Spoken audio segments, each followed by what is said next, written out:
lórí ọ̀rọ̀ Alhaji Oríyọmí Hamzat àti olórí Ṣílẹ̀kùn Ọlánàolẹ̀. Ẹ jẹ́ ká kún fún àdúrà o.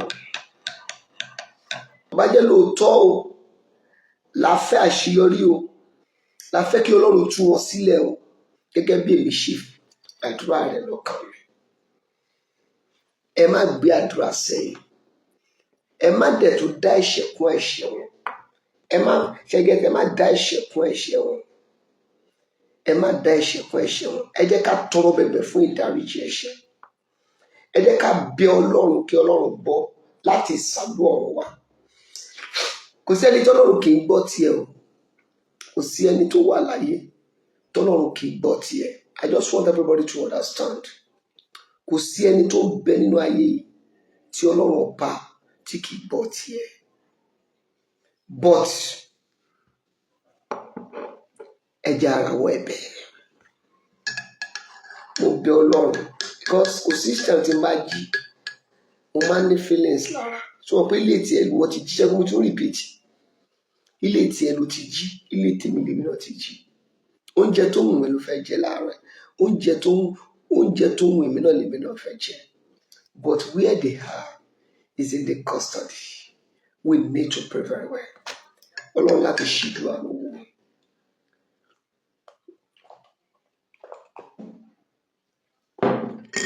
Ọlọ́run yẹn kì í ṣojú lásán. Ẹ má jẹ́ ká fojú wò pé ọ̀rọ̀ yẹn jẹ́ ojú lásán, kì í ṣojú lásán. There is a spiritual, spiritual on the foundation. Àwọn èèyàn mọ̀ tó pé spiritual máa kọ́ ṣàlàyé díẹ̀ fún yín. Àwọn èèyàn mọ̀ tó pé spiritual. Spiritual control physical. Ọ̀pọ̀ ju ẹ ó lálàá, ó rí nǹkan lójú àlá ẹ̀, ó wá sọ pé eré ni. No, you have to be very much careful. That is the reason why ti jẹ́ pé àwọn èèyàn gbàmí táwọn èèyàn bá ń sọ̀rọ̀ máa kọ́ máa pé ẹlòmíì ò mọ nǹkan tó ń sọ. Àkọ́kọ́ dàbí kò mọ nǹkan tó ń sọ. Torí tó bá mọ nǹkan tó ń sọ. Spiritual ní agbára. Spiritual lè reinforce àwọn èèyàn wá láti máa tàkìrì. Nǹkan tó yé yín ni mo ń sọ àwọn àṣírí tó wà nínú ìrìn àjò yìí fún yín. Ẹ má wò lójú lásán. Ẹ má wò pé ó dà pé àwọn kan ló ń dìde ọ̀tẹ̀. Kí wọ́n tó dìde ọ̀tẹ̀ yẹn spiritual ni. Ó wà spiritual. Ó wà spiritual. I repeat again. Ó wà spiritual. Naija ló ń gbé bí o. Ó wà spiritual.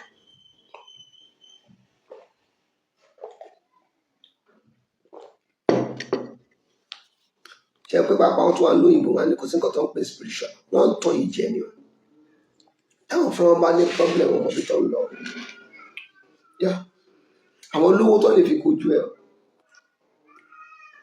Ṣé tí ń bí ni? Wọ́n lówó tó lè fi kojú ẹ. Gbogbo èèyàn ń búyàn, wọn náà bá yàn ń búyàn. Ó lè jẹ́ tí wọ́n lè jẹ́ bí ìwọ ló máa para ní problem. So we need to be very, very much careful. We need to be very, very much careful. When we are very, very much careful, then we'll be able to understand a real fact about our life. Nígbà tí mo wà nínú orí òkè májẹ̀mú,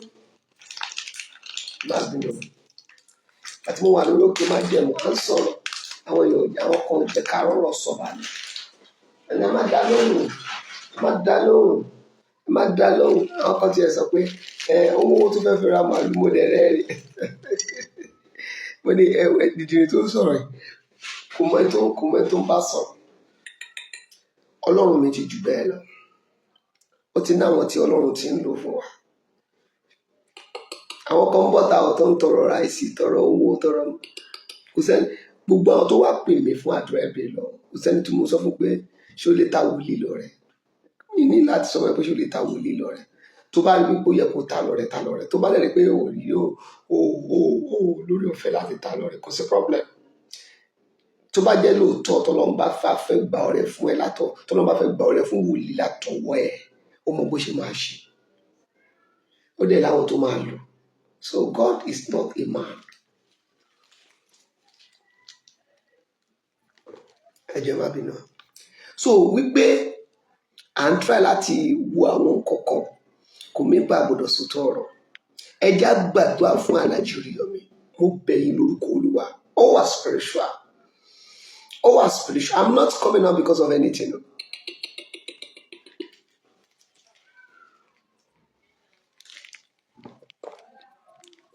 Ẹ má bínú, mo try láti lo àwọn oògùn mi ni. Gbogbo àwọn àwẹ̀ tá a ti gbà sẹ́yìn a ní láti recover. Nàìjíríà ló ń pè bí. Gbogbo ẹnìkan náà kọ́ lẹ́mìí mímọ́. So spiritual control, all works together. Tó bá dọ́dọ̀ àwọn olóye, wọ́n mọ̀ pé science wà. Science ò dẹ̀ di spiritual lọ́wọ́. Bẹ́ẹ̀ science ò di spiritual lọ́wọ́, spiritual náà ò di science lọ́wọ́. Oníkálukú ń ṣe tiẹ̀. Ṣùgbọ́n ibi tí spiritual bá wà, tó bá lọ lo science síbẹ̀ ń waste time. Ibi tí science bá wà, tó bá lo spiritual síbẹ̀ ń waste time. So gbogbo ẹ̀ pátápátá ló ní ètò, ló ní ìlànà tó ti là sílẹ̀.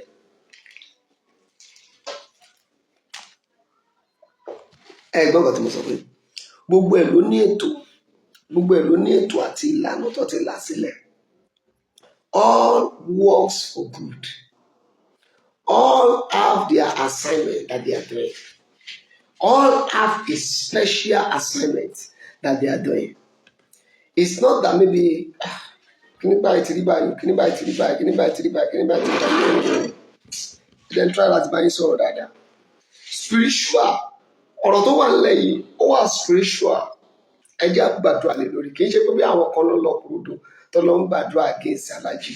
Nobody go to anywhere to pray against Alhaji Oríyọ̀mí. I'm sorry. But you know, when something is spiritual, ẹ̀ṣẹ̀ bí ẹ̀ṣẹ̀ náà bá wà lórí èèyàn, it's a spiritual. It's a spiritual. So ó wà spiritual. Ẹ jẹ́ ká gbàdúrà dáadáa. When we pray, God will hear. When we pray, God will hear. When we pray, God will hear. When we don't pray, God will keep looking at us. When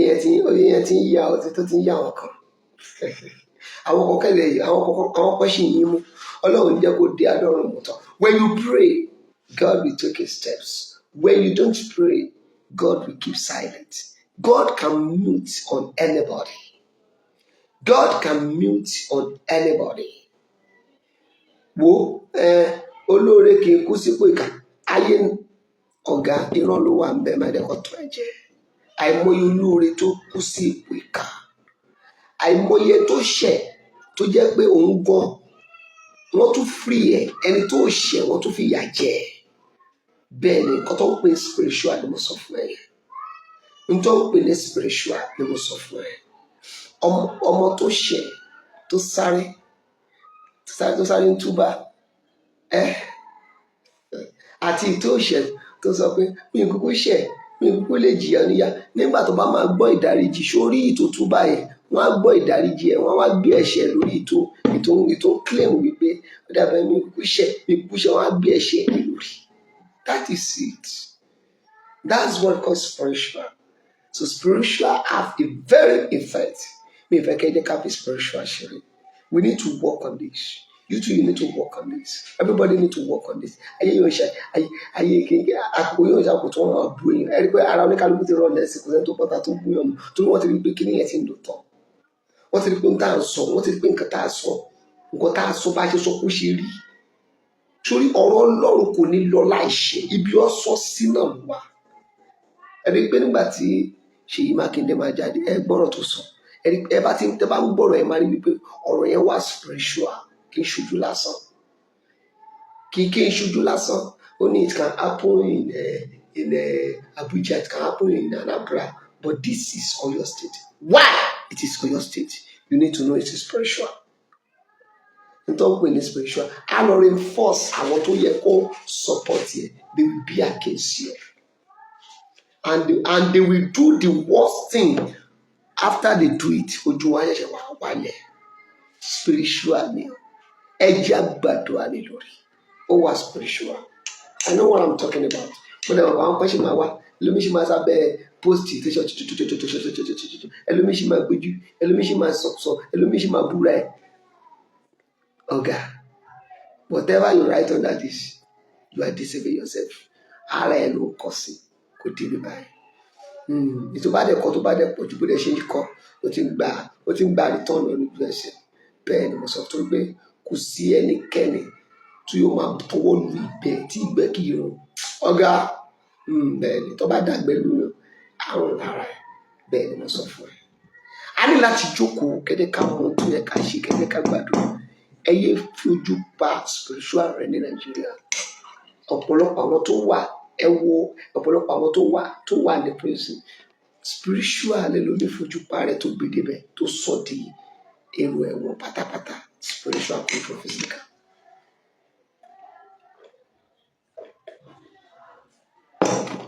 Ọlọ́run ní agbára kò sóhun tọ́lọ́run ò lè ṣe. God is very very powerful. Kò sóhun tí Ọlọ́run yẹn kò lè ṣe. Ọlọ́run yẹn ní agbára gan. Kò sóhun tí Ọlọ́run yẹn kò sí ohun tí kò lè ṣe. But we need to work on this. A ní láti ṣiṣẹ́ lórí ìlérí àti májẹ̀mú Ọlọ́run kọ́lọ́run kò jọ. Mi náà gbàdúrà owó tí mo wà lórí májẹ̀mú mo gbàdúrà fún. Mo tún ṣe sọ̀kalẹ̀, I'm still praying for them. I'm praying for them. I can never pray for downfall of Alhaji Oriyomi Hamzat. Hi! Baba Shirawa will be the last person to do that. I don't do mi ń gbàdúrà downfall fún yàn. But èmi ni pé tó bá ṣe mi spiritual, èmi ò ní gbàdúrà downfall fún ẹ. Áńgẹ́lì mi lè nà ẹ́ o. Èmi ò dẹ̀ mọ́ pa ìwọ̀n kò dẹ̀ lọ́wọ́ pé máa yanjú kéèsì ẹ̀ pẹ̀lú yẹn. Kò dọ́dọ̀ tèmi bíbá. Ẹ jẹ́ gbàdúrà fún wọn. Ẹ jẹ́ àgbà ẹjọ́. Ẹ má bú àwọn èèyàn tó ń bọ́ta tó ń sọ̀rọ̀. Ẹ má bú wọn. Ẹ má bú wọn. Ẹ má bú wọn. Ẹ jẹ́ gbàdúrà lórí ọ̀rọ̀ Alhaji Oriyomi Hamzat. Ẹ jẹ́ gbàdúrà lórí ọ̀rọ̀ Agidigbo. Wọn gbọ́dọ̀ ti rédíò station ẹ̀ bá. Bẹ́ẹ̀ ni àwọn kan bọ́ta we will be seeing if this your vision is free or not. If it is free, is that a gain or a loss? No, come to think of it. When a prophet prophesies and you said it's a fake, no, are you trying to tell the person that you want that thing to work? You don't provoke anointing of a man of God. When you provoke anointing of a man of God, his anointing can decide to make it to happen, so that it can prove to people that he's using a servant. So ẹyẹ bọ́ta tẹ́nìtì bá ti bọ́ta ẹyẹ bọ́ta láti máa bú yàn ẹyẹ bọ́ta láti náà against kàkà bẹ́ẹ̀ nǹkan tẹ́ni yẹn sọ, let's work on it. Gbogbo fídíò mi tí mo ṣe kò sí tí kò dáná ẹ̀ mo farabalẹ̀ mo wo gbogbo ẹ̀ kò sí tó dáa torí pé Ọlọ́run ló ràn wá.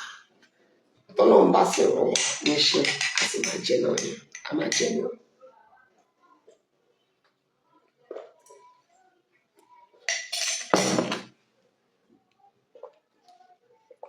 A máa jẹ ní o. So ẹ try. Ọlọ́run àbá dẹ̀ ràn yín náà lọ́wọ́. Ìyanu Ọlọ́run á ṣẹlẹ̀. Mo bẹ̀ Ọlọ́run tí wọ́n máa ń bẹ̀ Ọlọ́run ni. Wọ́n máa ń bẹ̀ Ọlọ́run ni. Mo bẹ̀ arúgbó ọjọ́, mo bẹ̀ ẹ̀mí àwọn wòlíì. Mo bẹ̀ Ọlọ́run kó jọ nínú àánú ẹ̀. Kó bá mi dúró tì yín. Kó dúró tì Alhaji Oriyomi. Kó bá dúró tì wọ́n. Kó bá dúró tì wọ́n. Kó bá dúró tì wọ́n. Kó jọ nínú àánú ẹ̀. Kó ṣàánú fún wọn. Ọlọ́run ló ṣàánú fẹ́ dá o. Ọlọ́run ló ṣàánú fẹ́ dá. Ọlọ́run ló ṣàánú fẹ́ dá. Gbogbo ìrìn àjò ẹ̀dá láyé Ọlọ́run ọba ló mọ̀ sí o. Ṣùgbọ́n ẹ jẹ́ ká gbé ìgbésẹ̀ tó ní ìtumọ̀. Bọ́lọ́run bá lóun dé, ó dé náà nìyẹn. Bọ́lọ́run bá dẹ̀ sọ pé òun ò ṣe mọ́, kò sẹ́ni tó fẹ́ mú, kò sẹ́ni tó fẹ́ bí. Ẹ jẹ́ ká gbé ìgbésẹ̀ tó ní ìtumọ̀ lórí ọ̀rọ̀ Alhaji Oriyomi Hamzat. Ire lójú ọjọ́ rí o. Lágbára t'Ọlọ́run, ire lójú wa máa rí, a sì ní dààmú pẹ̀lú àṣẹ Ọlọ́run ọba òkè. Ẹ jẹ́ ká gbé ìgbésẹ̀. God is doing a miraculous thing, but let's work on it. Ṣé rí tí a bá ń try láti ṣe àlàyé nígbà míì, ṣé rí ẹ̀yin ará Nàìjíríà, pàápàá àwọn tó wà láyé diaspora, pàápàá ẹlòmíì tá a bá ń sọ̀rọ̀ nípa ẹ̀mí mímọ́. Tá bá ń sọ̀rọ̀ nípa pé ohun tí Ọlọ́run fi hàn wá lélẹ́yìí, ọ̀pọ̀lọpọ̀ ẹlòmíì wọ́n máa ń bọ́ta, wọ́n máa ń fẹ́ against ẹ̀. Gbogbo àwọn tẹ̀dẹ̀ rí tó ń bọ́ta yẹn pátápátá ẹlẹ́mìí òkùnkùn ni wọ́n, àwọn ẹlẹ́mìí èṣù ni wọ́n, àwọn tó fẹ́ kí Oríyọmí Hamzat, àwọn tó fẹ́ kó ṣẹ̀wọ̀n nìyẹn. Bẹ́ẹ̀ ni mo sọ fún yẹn. Mo rántí because mi ò lórí ọ̀fẹ́ láti jáde for some time because of our programs wa mo ṣẹ̀ṣẹ̀ jáde lé májẹ̀mú ni. Torí ọ̀pọ̀lọpọ̀ ẹlòmíì àìmọye lẹ́yìn ìgbà tí mo jáde lé májẹ̀mú àìmọye fídíò tí mo rí, I was just like eléyìí. Ọ̀pọ̀lọpọ̀ ẹlòmíì gan wọn ò bí dá èmi àti ò lè dúró wọn kó máa bá mi máa sọ̀rọ̀ kó máa bá máa sọ ẹ̀mí ò gbé. But wọ́n believe that social media is a place where you can come and lie to people. Nobody is lying.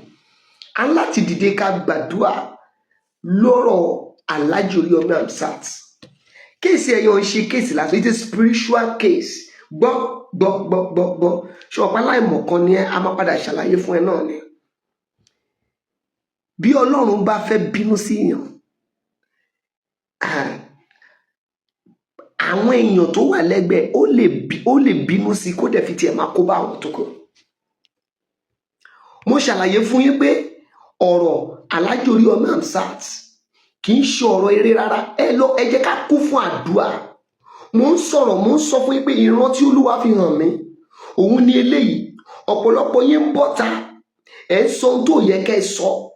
Ọ̀pọ̀lọpọ̀ yín ń bọ́ta ẹ̀ ń wí ohun tó yẹ kẹ́ ẹ wí. Ìgbà tó jẹ́ wípé ẹlòmíì olè ni ẹlòmíì, content creator ni mo sọ. I'm not a blogger. I'm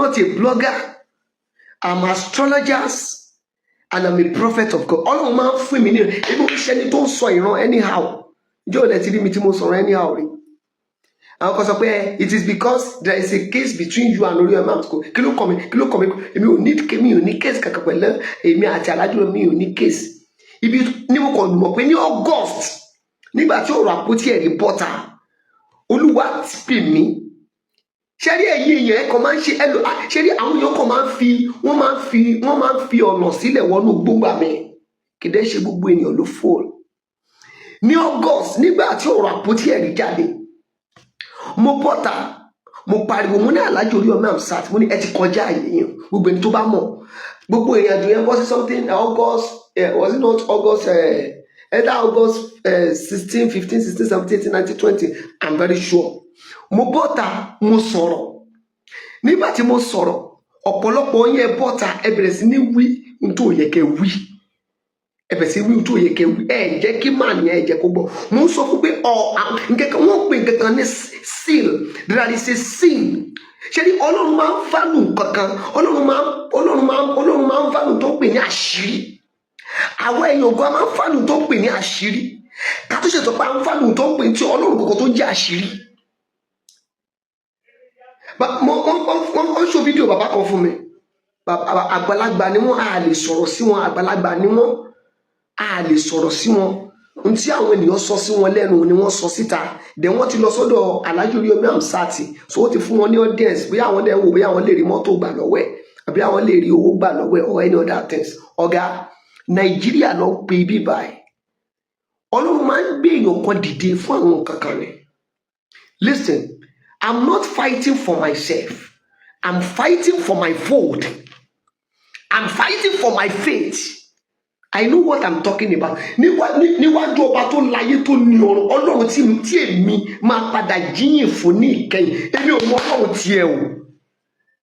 Ọlọ́run tí èmi máa padà jíyìn fún ní ìkẹyìn. Ọlọ́run dẹ̀ mọ̀ pé èmi ò gbéra mi wá síta o. Mo ti ní orúkọ tèmi. I work for it. I labour for it. Tó bá ń sọ̀rọ̀ ìràwọ̀, kò sẹ́ tó lè sọ pé kí n gbé ẹnu sọ̀rọ̀ tí gbogbo ènìyàn wọ̀ káàkiri àgbáláyé ni. So I work for my name. I'm protecting my name. I'm doing every other thing to make everything to work for myself.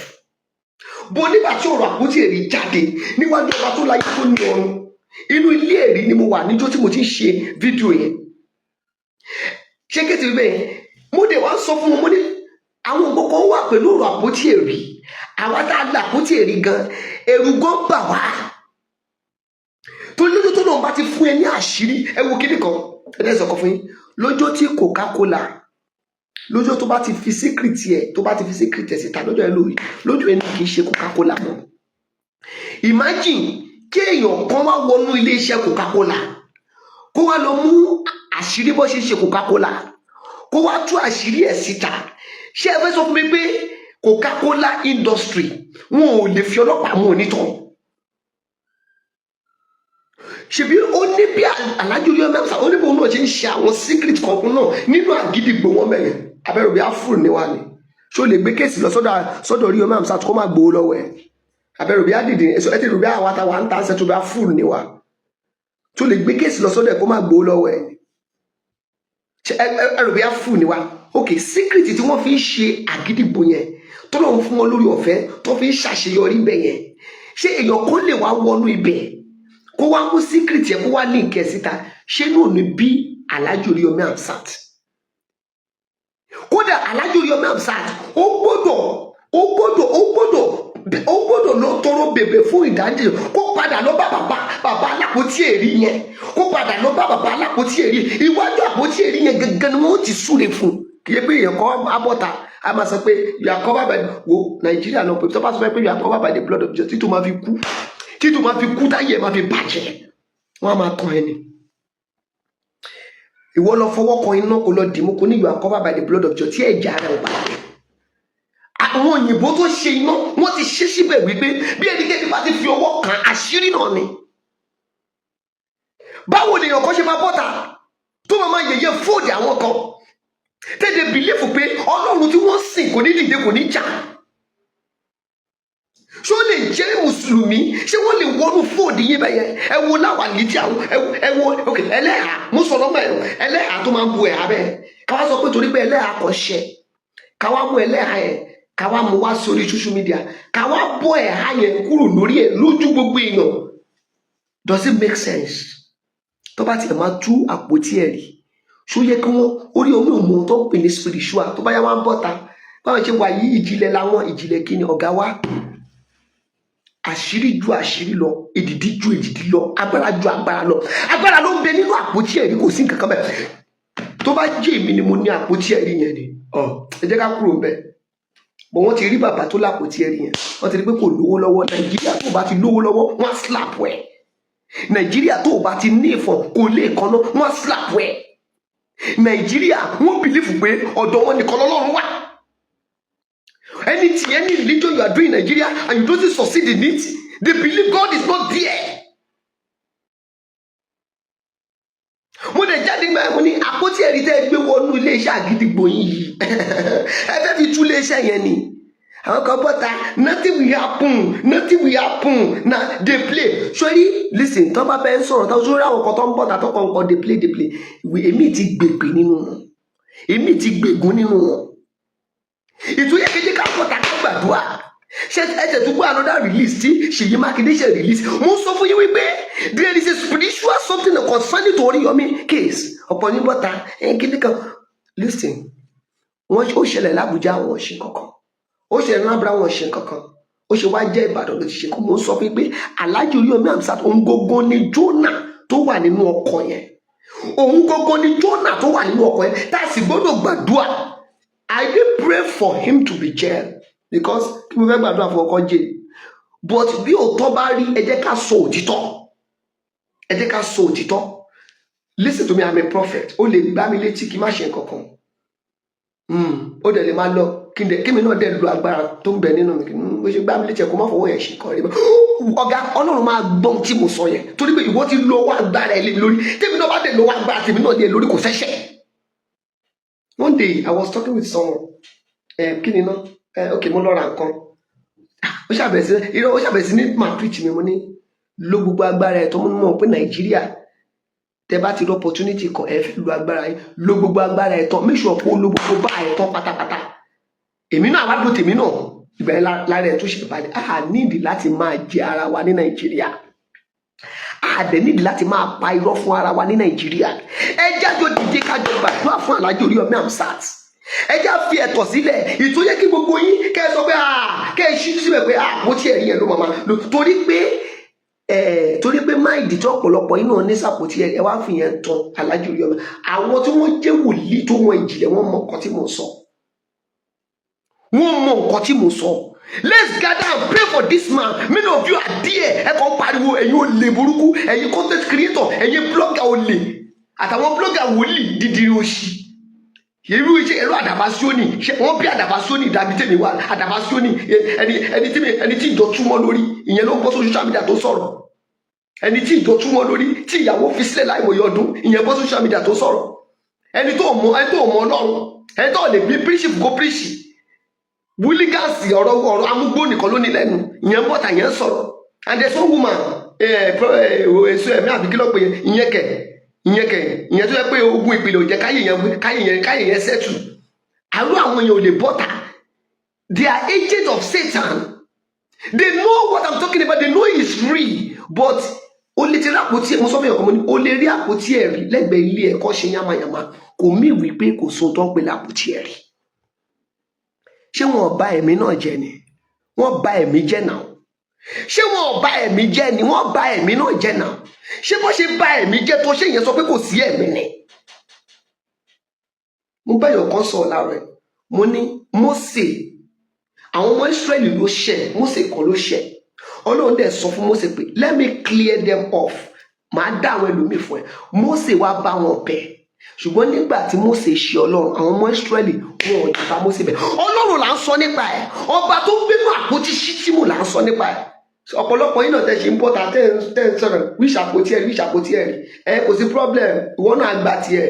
Ìwọ náà ti fẹnu sọ̀sọ̀kúsọ, ẹnu tó sọ̀sọ̀kúsọ ẹnu ò ti ní problem. Kò sí ẹni tó fi ẹnu bọ àpótí ẹ̀rí tó ní problem. Pé o gbàgbọ́ nínú àpótí ẹ̀rí kò sẹ́ni tó bẹ anybody pé kó gbàgbọ́ nínú ẹ̀. Ohun tó jẹ́ kó yé wa ń bẹ̀ ni wípé mo sọ fún èèyàn kan mo ní wòlíì ni mi bí wọ́n ṣe jẹ́ wòlíì. Wọ́n ṣe fáwọn èmi ò mọ̀ pa. Wọ́n ń ṣe ogun èmi ò mọ̀ pa. Wọ́n ń ṣàwo èmi ò mọ̀ pa. So àwọn wòlíì kan wá bọ́ta kò sí ohun tó ń pè lápótí ẹ̀rí. Ṣé Àdàbàsíónì lè bọ́ta kó sọ pé òun ò ṣàwo? Ìyẹn ẹ má jẹ́ kó máa tàn yín jẹ. Mo sọ fún èèyàn kan mo ní ó bẹ́tà kó lápótí ẹ̀rí ju kó lọ ṣẹ́fà lọ. Yes, I'm telling you. Kò sí ohun tí Ọlọ́run ò fi sí inú Christians. Kò sí ohun tẹ́ ń béèrè lọ́wọ́ Ọlọ́run tí Ọlọ́run ò fún yín. Ẹ má sọ pé torí pé wọ́n gan ènìyàn. Ẹ má sọ pé torí pé wọ́n gan ẹ̀mí mímọ́ kẹwàá ní kò sí ẹ̀mí mọ́. Ẹ má sọ pé torí pé wọ́n gan àpótí ẹ̀rí kẹwàá sọ pé kò sí àpótí ẹ̀rí. Ẹ̀yin kò sọ dá ẹjọ́ yẹn ṣó yẹ kí Oríyọmí kó gbé àpótí ẹ̀rí yẹn kó gbé lọ sí iléeṣẹ́ Àgìrìgbò ẹ̀ mọ̀ ó fẹ́ lọ fi tú iléeṣẹ́ yẹn ni. Ìyẹn ò ń ṣe ìpè náà. Ìyẹn ò ń ṣe ìpè. Àwọn nǹkan kan wà tá nídìí. Ìtúwé keje kí gbogbo akájọ ká gbàdúrà. Kété ká gbàdúrà gbogbo tèmi wà nílé má jẹun. Èmi ń gbàdúrà. Mo ń gbàdúrà fún Ọlọ́run dẹ̀ rí inú mi. Kò sí kí ni ti tèmi. Ọlọ́run dẹ̀ rí inú mi. Mo ń gbàdúrà fún k'Ọlọ́run kó jọ kó bá mi dáríjì Alhaji Oríyọmí Hamzat. Ṣùgbọ́n kẹ́ bá sọ fún mi pé kò ṣẹ̀yẹ irọ́ lẹ pa. You are triggered the spirit of God in me. Mo ní ó ṣẹ̀ òun gbogbo ni Jónà. Òun gbogbo ni Jónà. Òun ni Jónà inú ọkọ̀ yẹn. Bẹ́ẹ̀ yóò bá ti òun náà fẹ́ tún tó ń pè ní Ọlọ́run wọ́gọ́wọ́ ẹ̀yẹ wọra yín you are Muslim. Even though if they bring a Christian case to you, you have to call elders in Christian church because you are new to that thing. You are new to that thing tí wọ́n gbé wá fún ẹ. Tẹ́ bá dẹ̀ fẹ́ pè wọ́n ẹ má kàn sọ pé wòlíì kan wà níbì kan ọ̀gá àṣírí ju àṣírí lọ èdìdí ju èdìdí lọ.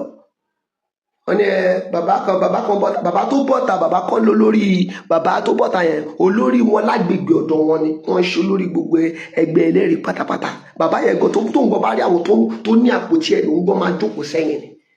Irú àwọn bàbá yẹn náà bọ́ta wọ́n sọ pé ẹ má dá wọn lóhùn o. Kò ń ṣe ìpínlẹ̀ ẹmọ tó ṣàwọn bàbá yẹn ní tó ṣàwọn báyìí ni pé ẹ̀rù ń bá àwọn ò lè so tọ̀rọ̀. Ntọ́ fẹ́ jẹ kò jẹ́ káwọn bàbá yẹn kò jẹ́ kó gbọ́n. Ntọ́ fẹ́ gbà ọ̀pọ̀lọpọ̀ èmi ẹ̀ pé wọ́n wò bí táwọn bá bọ́ta táwọn bá sọ Oríyọmí bí ó yìn ní mọ́tò kan àbí olówó kan tó fẹ́ fún àwọn ọ̀gá sọ òtítọ́. Má sọ òtítọ́ torí pé èèyàn fẹ́ fún ẹ lówó. Má sọ òtítọ́ torí pé èèyàn fẹ́ fẹ́ràn ẹ. Má sọ òtítọ́ torí pé bí a tó bá ní problem làkéèyàn kan lè help ẹ. Speak the truth. The Bible says you shall know the truth and the truth you know shall set you free. Ẹ já gbàdúrà lórí ọ̀rọ̀ Alhaji Oríyọmí Hamzat. I still repeat once again. Èmi gbàdúrà, mo ń ṣe ìwọ̀nba àdúrà tí Ọlọ́run fún mi. Gbogbo ẹ̀yin blogger tẹ́ ń sọ̀rọ̀. But wọ́n play video kan fún mi, mo dẹ̀ wo títí. Ìyẹn sọ pé ó jẹ́ bọ́tà pé olú yàrá májẹ̀mú tó wà dádì ẹni kó bá tì mí bọ́ bẹ́ẹ̀. Yorùbá àwọn yàrá májẹ̀mú yẹ́lẹyẹ̀lẹ tẹ̀yìn ń lọ. Àbọ̀tán Yorùbá àwọn yàrá májẹ̀mú yẹ́lẹyẹ̀lẹ òṣì tẹ̀yìn ń lọ. Ìwọ ló mọ nǹkan tó gbà. Ẹni bá mọ nǹkan tó gbà á mọ̀. Ọlọ́run ẹ̀rí lágbójúlé májẹ̀mú láfẹ̀yìntì. Ẹ̀rí lágbójúlé májẹ̀mú láfẹ̀yìntì. Àwa ò lóògùn, ẹ̀rí lágbójúlé. Kẹ́nìbọ̀dì má sọ̀rọ̀ against àpótí ẹ̀rí. Bí àpótí ẹ̀rí jábàjábà bá wà lẹ́gbẹ̀ẹ́ ilé ẹ̀, kò mí wípé àpótí ẹ̀rí ò sí. Àwọn tí wọ́n ń ṣe ohun tí Ọlọ́run fún wọn, tó ń ṣe bí Ọlọ́run ti fún wọn, wọ́n wà. Ẹ mọ̀ pé nígbà tẹ́ bá nọ́ọ̀kì gbogbo àpótí ẹ̀rí, tẹ́ sọ pé kò sí tó ń pè lápótí ẹ̀rí tẹ́ nọ́ọ̀kì ẹ̀, ó mọ̀ wípé ńṣe lẹ́yìn ẹ̀yẹ fold yẹn. You are destroying the fold. You are keeping your own fold. You are destroying the fold. Ọ̀pọ̀lọpọ̀ but I'm disappointed in you. Ṣé mi gan mọ ẹ̀rí ni? Ṣé mo gbọ́ pé mo wọ́ ẹ̀rí ni? Òtítọ́ làwa máa sọ. I can speak this truth. You may hate me. I don't care. I don't blog declare. Ẹ jẹ́ àgbàdúrà fún Alhaji Oríyọ̀mí Hamzat. Tí Ọlọ́run bá ti lè gbọ́ ẹ̀bẹ̀ Alhaji Oríyọ̀mí Hamzat, àwọn tó kù ò ní problem. Ṣé pé mi ò dárúkọ olórí Sílẹ̀kọ́lá Naomi, mi ò dárúkọ principal, mi ò dárúkọ Naomi. Ọ̀gá, nígbà tí Jonah wà nínú ọkọ̀ náà, Jonah fẹ́ waste gbogbo àwọn tó wà nínú ọkọ̀ ni. Jonah fẹ́ waste life wọn ni. Jonah gbọ́mọ̀ pé ẹlẹ́ṣẹ̀ lòun.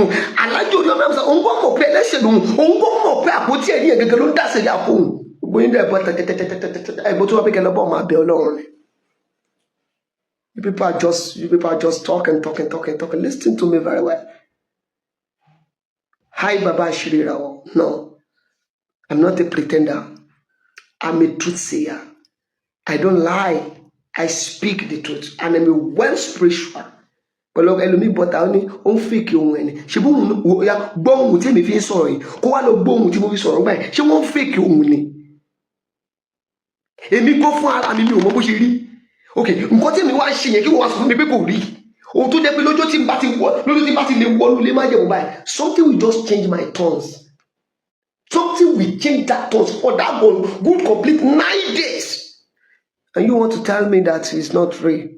Oh, so I should come and follow that your own God, that your blind God. Ẹ jẹ́ ká súnmọ́ Ọlọ́run, ẹ fi ìbẹ̀rù Ọlọ́run sí gbogbo nǹkan tẹ́ bá ń ṣe. Ẹ má sọ pé torí pé èèyàn jẹ́ ọ̀rẹ́ yín, ẹ fi ìbẹ̀rù Ọlọ́run sí. Bí nǹkan bá ṣe ohun tí kò dá tòótọ́, ẹ tọ́ sí ọ̀nà. Nàìjíríà ẹ ti máa ń sọ pé kò sí nǹkan tó ń pè lọ́lọ́run, ìdí tí ikú ọ̀dọ́ fi pọ̀ káàkiri nìyẹn. Ìdí tí ikú ọ̀dọ́ tó fi pọ̀ káàkiri nìyẹn. Kò sí nǹkan tó ń jẹ́ Ọlọ́run, kò sí nǹkan tó ń jẹ́ Ọlọ́run, kò sí nǹkan tó ń jẹ́ Ọlọ́run, kò sí nǹkan tó ń jẹ́ Ọlọ́run. Mo gbàdúrà fún ẹ, ó ní kọlu Ọlọ́run. Tó bá kọlu Ọlọ́run, wàá mọ̀ pé nǹkan tó ń jẹ́ Ọlọ́run wà. Tó bá kọlu Ọlọ́run, wàá mọ̀ pé nǹkan tó ń jẹ́ Ọlọ́run, wàá mọ̀ pé ó wà. Enough is enough that we will be lying to each other. Enough is enough that we will be lying to each other. Enough is enough. Tá máa máa parọ́ fún ara wa. A ní láti máa parọ́ fún ara wa. Ẹ já sọ òtítọ́. Òtítọ́ nìkan ló lè gbé wa dé ibi tí ó dáa. Òtítọ́ nìkan ló lè yọ Alhaji Oríyọ̀mí Hamzat kúrò nínú wàhálà tí wọ́n wà. I didn't pray for his downfall. I can never pray for his downfall because I'm also going higher. Èmi sọ fún mi ní followers mo gan ni mi. Followers Alhaji Oríyọ̀mí Hamzat mi. Mo like gbogbo program tó ṣe. But níbi àpótí ẹ̀rí yẹn, sà, wọ́n kọjá yẹn. Tó bá tún jẹ́ pé wọ́n ra ṣe tó ń wá social media. Mo ti sọ fún lọ́jọ́ tó bá ti gbé social media, àwọn náà wọ́n wá gbé wọn fẹ́ cash out ni. So tó bá cash out lórí tó bá ó gbé àpótí ẹ̀rí wá wọ́n fẹ́ cash out. Alhaji Oríyọ̀mí náà òun náà fẹ́ cash out ni. Ṣé wọ́n ń fi Ọlọ́run cash out ni? Ṣé wọ́n ń fi Ọlọ́run cash out ni? Ẹ sọ fún mi. Ṣé wọ́n ń fi Ọlọ́run, ṣé wọ́n fi cash out ni? Ìbẹ̀rù Olúwa ní ìpilẹ̀ṣẹ̀ ọgbọ́n. Gbogbo ẹni tó bá ti bẹ̀rù Olúwa wọn níbi kankan tí wọ́n ń lọ. Gbogbo ẹni tó bá ti bẹ̀rù Olúwa wọn máa ń jẹ ìyà ni. Gbogbo ẹni tó bá ti àfi kí wọ́n ẹ sọ fún wọn wípé kí wọ́n lọ tọrọ bẹ̀bẹ̀ fún ìdáríjì ẹ̀ṣẹ̀ nínú ibi tí wọ́n wà yẹn. Kọ́ sọ pé Ọlọ́run ẹ̀rí dáríjì mi. Tá a bá dẹ̀ sọ pé Ọlọ́run ẹ̀rí dáríjì ara ká wà ń bẹ̀ kò sí problem. Ṣùgbọ́n t'Olúwa ń sọ lórí ọ̀rọ̀ Alhaji Oríyọ̀mí Hamzat ó ní ṣe ni kí wọ́n lọ múra. Bẹ́ẹ̀ ni torí iléeṣẹ́ Àgídìgbo I'm seeing close down ṣé kó mo tún sọ lẹ́ẹ̀kan sí ṣé kó mo tún sọ lẹ́ẹ̀kan sí ọ̀pọ̀ yín máa akéyìn jẹ́ kàtàkàtà òṣì síta ẹlòmíì gan tó ń bú ẹ lórí social media wọn bí dákórí ẹ wọ́n náà wọn ajápa ni ọ̀gá wa bó ṣe bí láyé ṣe rí nìyẹn ẹ̀yin náà lẹ sọ gbogbo èèyàn ní Nàìjíríà tó bá ti ní ẹnu tó ti lè sọ̀rọ̀ tó lágbára wọn máa yẹ̀yẹ́ ẹ ni ẹ sọ fún wọn pé kó bẹ̀bẹ̀ fún ìdáríjì ẹ̀ṣẹ̀ ẹ̀yin náà ẹ bẹ̀ tọ́ ìdáríjì ẹ̀ṣẹ̀ fún èmi náà tọ́ ìdáríjì ẹ̀ṣẹ̀ fún ẹ má jẹ́ ká pa irọ́ àpótí ẹ̀rí ló ń dín pẹ̀lú ẹ lọ́wọ́ bàbá tó bọ́ta tó ń sọ̀rọ̀ ẹ bàbá yẹn ò mọ̀ kọ́ tó ń sọ ṣe mọ̀ pé ńgbà mi wà àwọn àgbàlagbà ẹ ń tó fẹ́ jẹ lọ́ngbà ṣé ẹ mọ̀ pé ń tó ṣe táwọn sacred àtẹ tó fi nọ́ọ̀kì àpótí ẹ̀rí mọ́ ọ lọ́wọ́ nìyẹn nígbà tó bá mọ̀ pé lóòótọ́ lọ́lọ́run pè é tó mọ̀ pé lóòótọ́ lọ́lọ́run pè é o gbọ́dọ̀ lè fi yan gan ọlọ́run gan wá ẹni tó lè fòun yan gan kò sóhun ìdí tọ́lọ́run fi pé tó fi mú Dáfídì torí ó rí pé Dáfídì ló fi òun yan gan kò sí ìdí tọ́lọ́run ṣe mú Sọ́ọ̀lù torí pé ó rí pé Sọ́ọ̀lù ló fi òun yan gan kò sí ìdí tọ́lọ́run ṣe mú Mósè torí pé ó rí pé Mósè lè fòun yan gan kò sí ìdí tọ́lọ́run ṣe mú Jóṣúà torí pé Jóṣúà lè fòun yan gan ẹ̀yin kọ́ ọ̀pọ̀ ojú ẹ̀yin náà tẹ́ lápótí ẹ̀rí ẹ silent ẹ̀mí mo ti sọ fún yín ọ̀pọ̀ ẹ tó bá ti ní ilé ẹ tó bá kẹ́ I'm silent mi kẹ́ mi ò fẹ́ wàhálà nígbà tó bá fẹ́ dá wàhálà ládùúgbò ilé ẹ lọ máa kọ́kọ́ jókòó sí ṣọ́pọ̀ fẹ́ wàhálà béèyàn bá tàpá sọ́nà ọ̀dọ̀ yẹn ẹ jẹ́ kó mọ̀ pé ibi tó lọ yẹn wrong place ni ẹ tọ́ bẹ̀bẹ̀ ìdáríjì ẹ̀ṣẹ̀ fún Alhaji Oríyọmí Hamzat ẹ yé parọ́ tàn jẹ ẹ yé add more problem ẹ stop adding more to his problem stop adding more to his sin ẹ tọrọ bẹ̀bẹ̀ ìdáríjì ẹ̀ṣẹ̀ gbogbo ẹ tó bá dẹ̀ súnmọ́ ẹ sọ fún wọn níbi tó wà kó máa tọrọ bẹ̀bẹ̀ ìdáríjì fún ọpin òní fún àpótí ẹ̀rí Ọlọ́run tó ń gbénú àpótí ẹ̀rí wọn ìwọ náà máa jẹ wọn kọ orúkọ Ọlọ́run sínú ṣe bí mùsùlùmí náà dẹ̀ làwọn náà ẹ̀rí wàhálà ẹ̀yìn gbọ̀ngbọ̀n ẹ̀rí ọ̀pọ̀ ẹ̀gbọ̀n wọn kọ orúkọ Ọlọ́run sí ẹ̀gbọ́n ẹ̀rọ ọba yín ẹ wá ní kí ló kọ sínú ẹ kí ló ń tọkọ sínú ẹ kí ló kọ sínú fóònù tẹ́yìn gbé dání tẹ́ ń lò Nàìjíríà Ọlọ́run bless in Nàìjíríà ṣùgbọ́n ẹ fúnra yín yẹ̀yẹ́ ara yín you use your mouth to rob yourself listen to me very well let's pray for this man don't let this man to be jailed we need to pray for this man we need to pray for his station Agidigbo station that station must not close down instead for you people to come and let us pray together you people are there you are lying for each other. You are lying for each other. I'm out of people that you can lie for. I'm telling you the truth. I know the truth. And God is talking to me. It's not what everybody is saying I should see. Everybody ọ̀rọ̀ tèmi ló yàtọ̀. Ó yàtọ̀ torí pé ohun tó lọ́run bá mi sọ. Ó yàtọ̀ sí ohun tó bẹ́ẹ̀ yín sọ. Bó ṣe jẹ́ nìyẹn. My name is Aki Anabi. I'm a video director and TV producer of Akomolowe on African Magic. Keep watching Drive TV. olólùfẹ́ Drive TV àti gbogbo ẹ̀yin tí Fẹ́mi Sola ẹ máa wo Drive TV. Keep watching Drive TV. My name is Wole Agba. Taking this time out to tell you all that you keep watching Drive TV. What drive ẹ̀wọ̀ ní ògo ẹ̀? What drive ẹ̀wọ̀ fulfilment? What drive ẹ̀wọ̀ bí tó o bá lọ? Ó ní iṣẹ́ rìn. Ibi ni kò máa wò Drive TV. Thank you. Chloe. Drive TV, driving you around the world.